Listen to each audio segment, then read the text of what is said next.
Reawaken to your immortal identity and discover life between life's wisdom.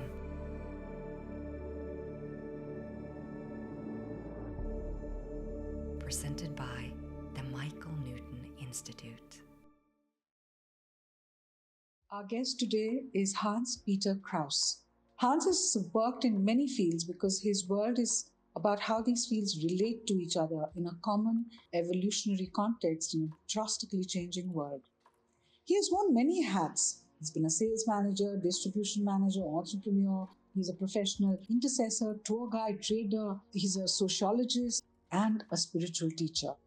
Hans-Peter studied sociology at the Free University of Berlin with a focus on future of life and work, sustainable organizations and communities, which laid the foundation to see people in a context with their environment and the effect of the environment on the individual, the group, and culture. Life brought him to the US, where for more than 5 years he was part of an educational project called Earthplay, which then became an interdenominational intercessory ministry that bridged a number of spiritual paths of atheists, Christians, Jews, Buddhists, Muslims, and many others, while he was traveling throughout North, Central America, and Europe. After this period of travel, he founded about 25 years ago the consulting firm Krause and Krause Corporate and Leadership Culture for personnel, personality, and organizational development. The focus of this work is to support people in leadership roles in their authenticity and to develop with them new leadership qualities of the future, forming personal flow and exceptional service. The key factor to be able to successfully face a future that depends on and is influenced by many yet unknown factors. He worked in projects like implementation of corporate turnarounds, culture changes in mergers and acquisitions, startups, and culture change projects, accompanied by the wonderful opportunity to work with renowned international consulting firms as a senior consultant and master trainer. Hans-Peter is a founding member and board member of the non-profit association ALEA-EV, which accompanies and implements sustainable model projects.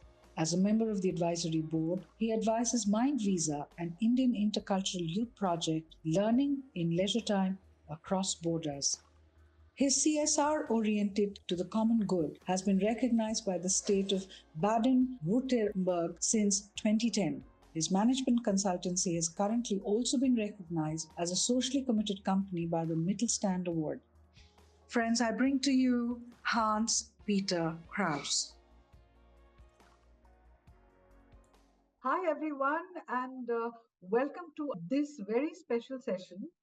We have with us this wonderful human being who has so graciously agreed to share this session with us. He's going to be sharing with us his knowledge, his experience, his learnings. Hans-Peter, a very, very warm welcome to the Michael Newton Institute's Life Between Lives Wisdom podcast series. It's nice to be with you. Thank you. Thank you. Thank you so much.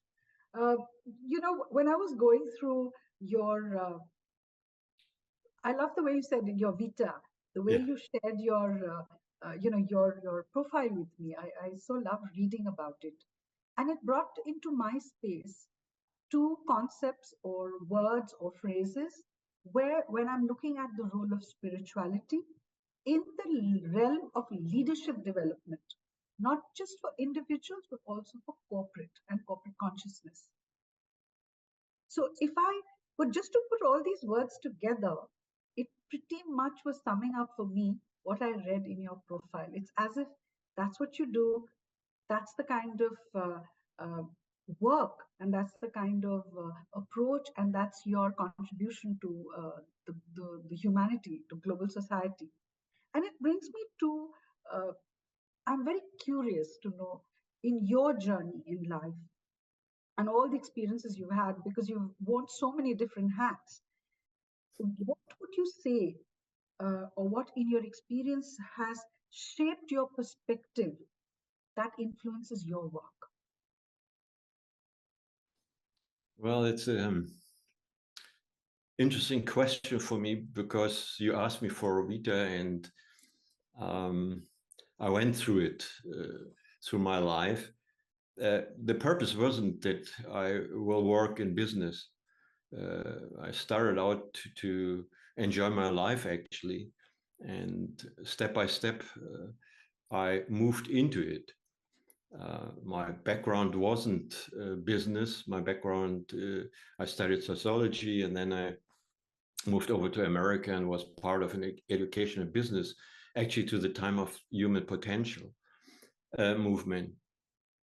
But if you ask me how it came across or what shaped my life, well, as a young boy, I was reading Jack London, and I enjoyed so much that he was, adventuring in life. He was just experiencing life. So I think this is a major part, to make an experience about something. A lot of people think about things. So it's like mirroring a life. You look your life through a mirror, and you're not living your life. But I didn't know at that time. I just jumped into it and followed my path. And when I was in America, it was for German at that time. It's around the beginning of the 80s.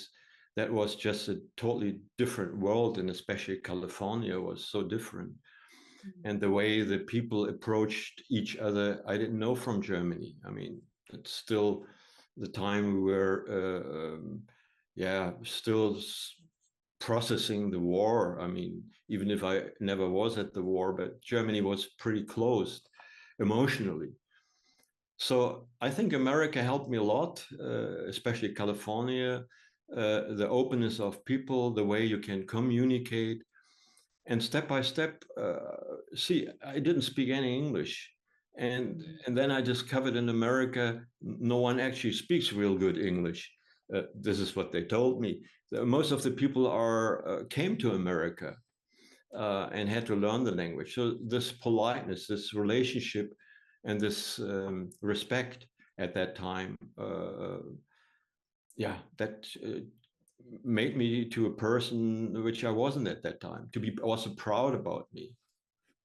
So I'm not sure if I'm still with your question, but that was one part.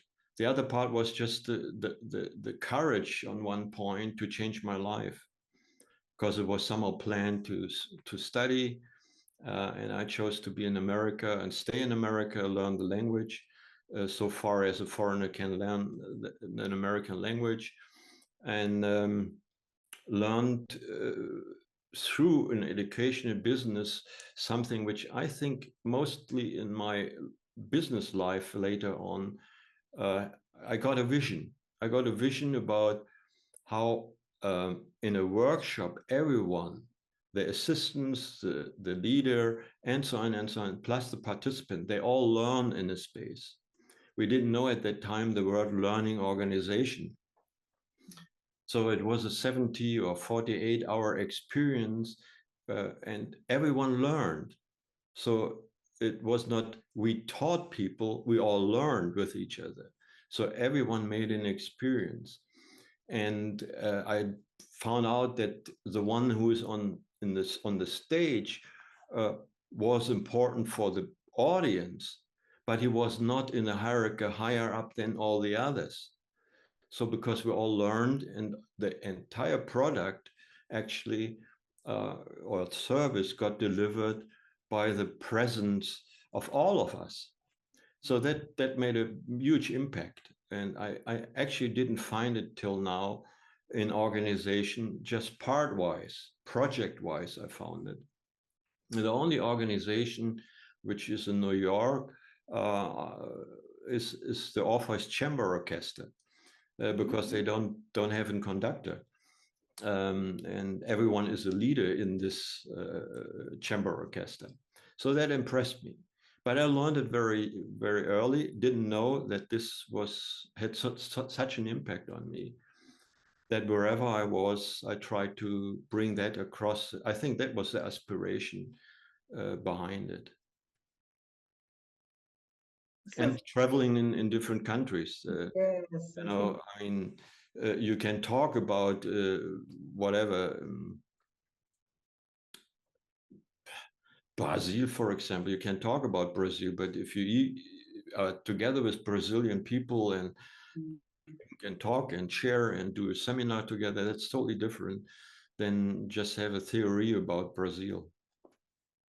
But that's so very true that when people, and I think travel teaches us to connect to our own soul so beautifully because we connect to others, we go to different lands, we uh, feel and understand their socio-cultural dynamics. And then when we interact with human beings, beings of different lands, different culture, there's so much of, I think we enrich our own spiritual consciousness in Absolutely. these connections, in these um, interactions that we have, and especially as you said, when you're all collaborating, no one is hierarchically higher or lower, and it's all together as a team, where there's so much of give and take. That's actually where spiritual consciousness can evolve, can grow, can expand.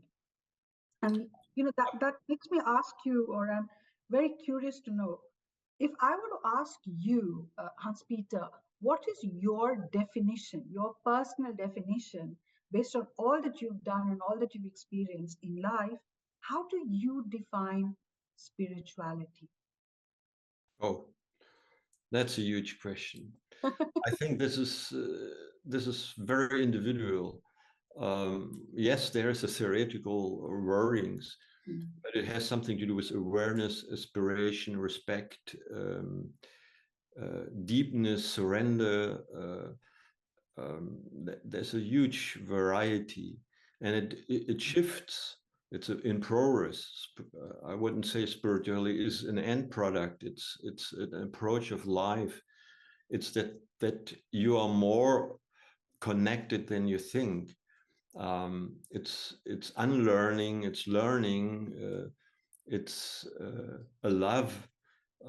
It's an awareness. It's a mindfulness. I mean, all those words needs to be filled with an experience, and is what I absolutely believe. It's the relationship inside and outside. So you need to be able to communicate with your inside as well with the outside, and then balance it and learn. I mean, any situation like this communication, I adjust to you, your culture, your background, and it's in the voice, in the way you ask me question, and in the so-called technical uh, way we approach the life, especially in the Western world.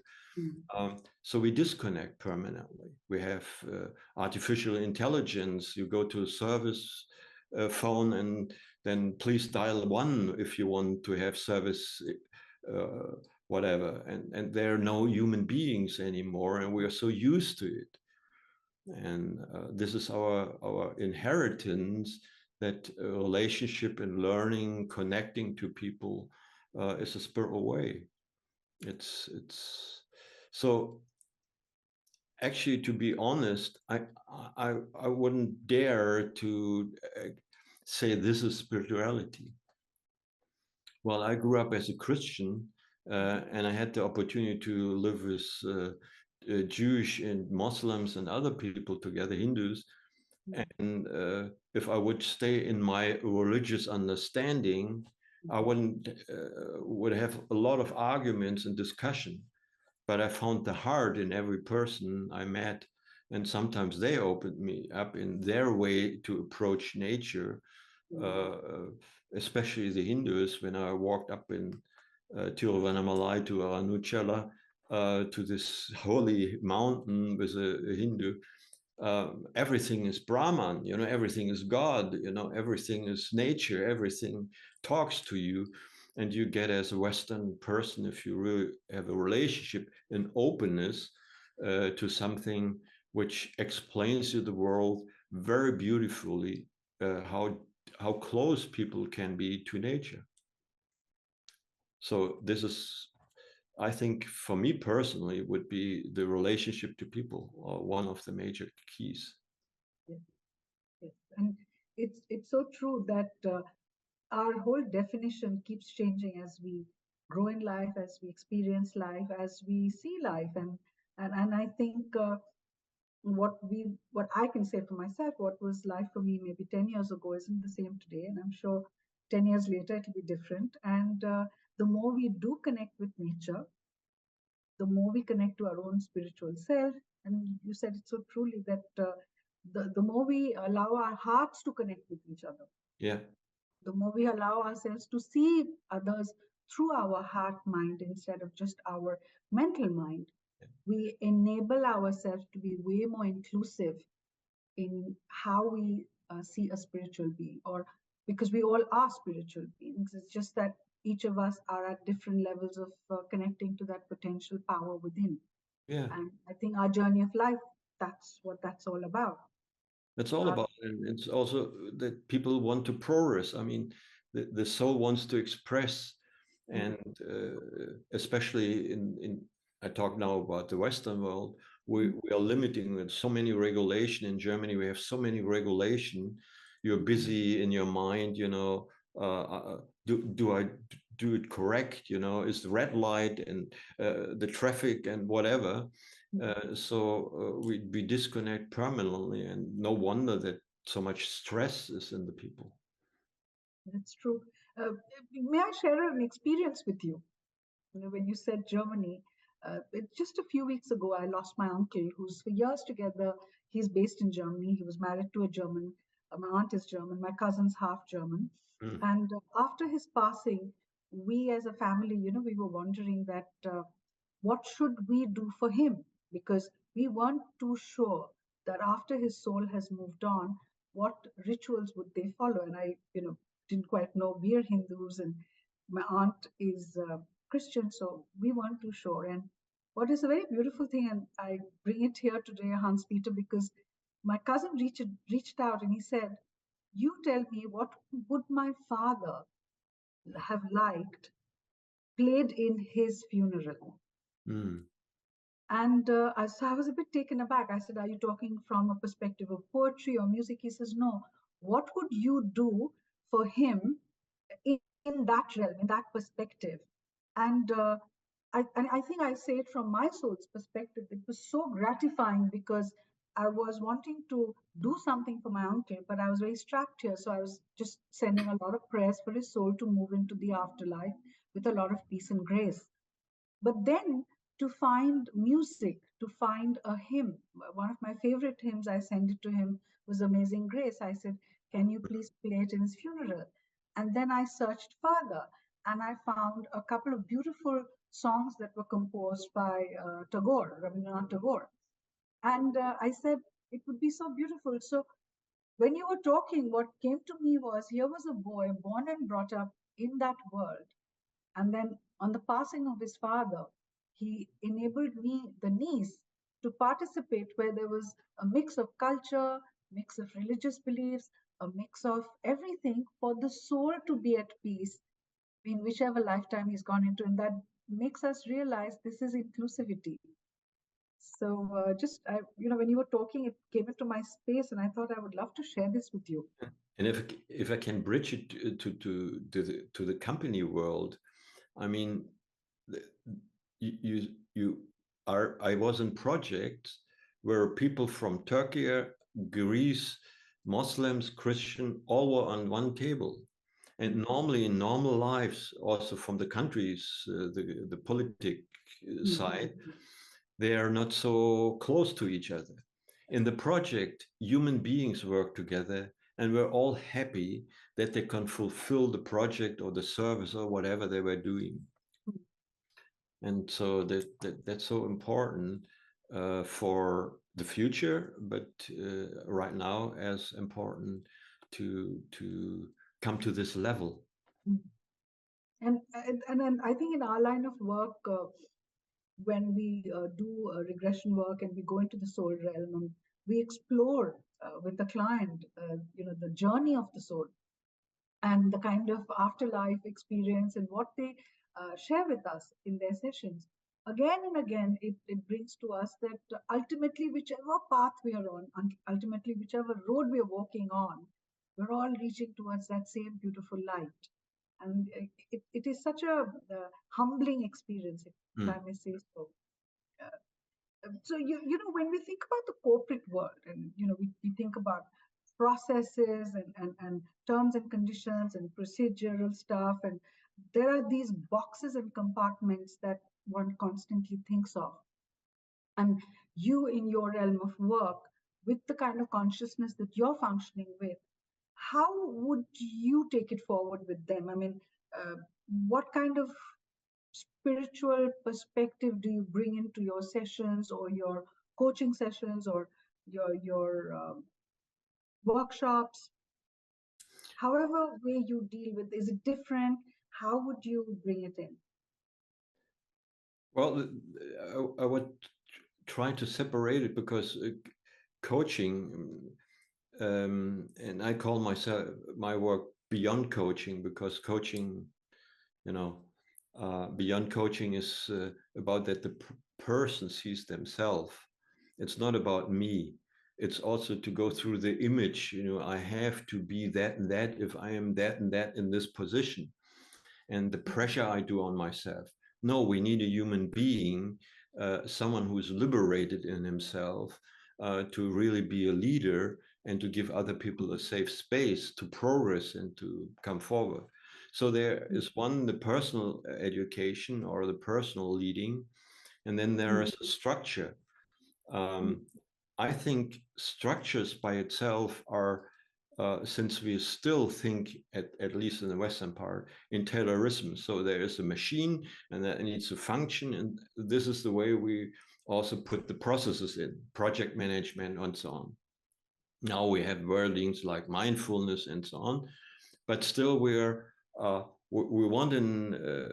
we have a product and an idea, and this needs to be that in that way, a totally linear way, which is absolutely not reality. That's the fun part. I'm not saying vice versa. I'm saying we are losing out a lot of intuition, creativity, chaos, whatever, in the normal process in businesses. So I have a saying which accompanies me since quite a while: structure don't create relationship. Relationship creates structure. So we need structures which are fit to the human being, to the situation, the culture, and so on. And this makes it complicated for the normal thinking of an organization. They are challenged because reality shows them that things don't work the way they thought. Changes are so quick. And if an organization isn't flexible, and what is an organization? There are people. So we need people who are in peace with themselves and can be flexible, not expecting the results they force into reality. They need the quality to be in flow with the reality. And still the structures are necessary. We need, a body needs a backbone. Yes. If there's not a backbone, the way we are built, we collapse. So and it is something which is individual. So that makes people have a bit of problem with me, because I don't have the steps 1, 2, 3, 7, and then we know what we have to do. This is what is required. Then we feel safe. Then we try to understand. No, I need relationship, because we need to bring our wisdom together. And this space, which I call safe space, we need, but we don't have that normally in businesses. Interesting wise, good people who build up huge companies in the past, they had this in the beginning. They had the spirit and this vision which other people acquainted and followed. Now, today we have high management people getting a fortune, and they are not responsible for what they are doing. But it's a broad scope, so I hope I bring across what my ideas is about. Yeah, yeah. And so, that brings me to another question.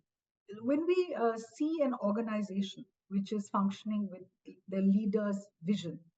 And then they have a very, very strong mission. It's a very mission-based organization or a corporate house which is functioning with a very strong understanding of the mission. And there's a source of inspiration that the people, the employees, they they tend to take that kind of inspiration and motivation from that leader. The vision of the leader himself or herself then becomes a source of a lot of inspiration and motivation. Now, in your experience with all the different kind of leaders that you've probably trained, you've probably supported, you've probably collaborated with, what is your reading or what is your observation of the kind of connection they have on an individual capacity with their own spiritual awareness, their own spiritual evolution?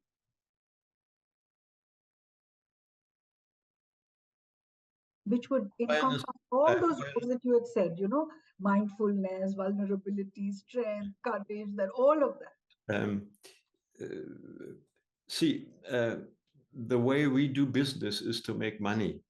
Yes. And the way we normally do business, and it's by legal issues, is a shareholder value company. You have to take care for your shareholder value.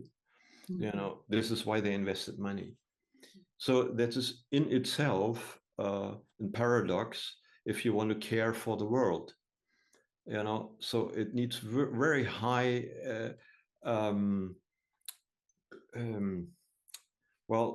valued people to get in this surrounding a company together which serves the world and the individuals. They try hard. So I'm not saying this is not by itself, there's a contradiction. In my opinion, we need companies who care for the world, care for the people, give service to the people, and don't bring them in dependency. You depend on your energy company, you depend on whomever, if you really look at it. I wanted to write a book about the new slavery we build in our cultures. So that sounds probably very romantic, what I'm saying now, but companies need, as well as everyone, if we want to progress and create a world which I would say it's loving, it's caring, like we do with children, mothers with children, and we need to have a different approach. So we need to talk to the individual or work with the individual as myself, and this then in the group. So, but this is probably a very romantic understanding, but I don't see another future, because the other future which I see is destructive and destroying. And we learn. I mean, we found plastic as a very interesting material, and everything is plastic and beautiful, great. Now we find out we pollute our oceans and we don't get the stuff out of our bodies. But we don't learn quick enough. We are forced actually by nature, by everything around us. So we need new organization which have, or leader, let's go down to where actually is the engine to start. It's leader which are expressing what they really want in life, the eternal purpose they have, or the life vision. And this is something which I learned or had the opportunity in the coachings. So many managers know what they are doing. So I don't want to make them wrong.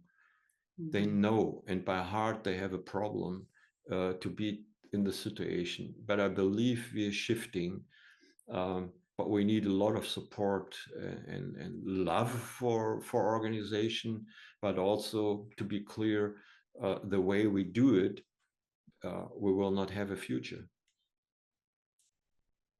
It's so true, so thought-provoking. And I think with this, we're wrapping our first segment with you. And friends, we're going to come right back in a matter of a few days with part two in our dialogue, our very, very enlightening discussion with Hans Peter. Hans Peter, thank you so much, and we're going to be back.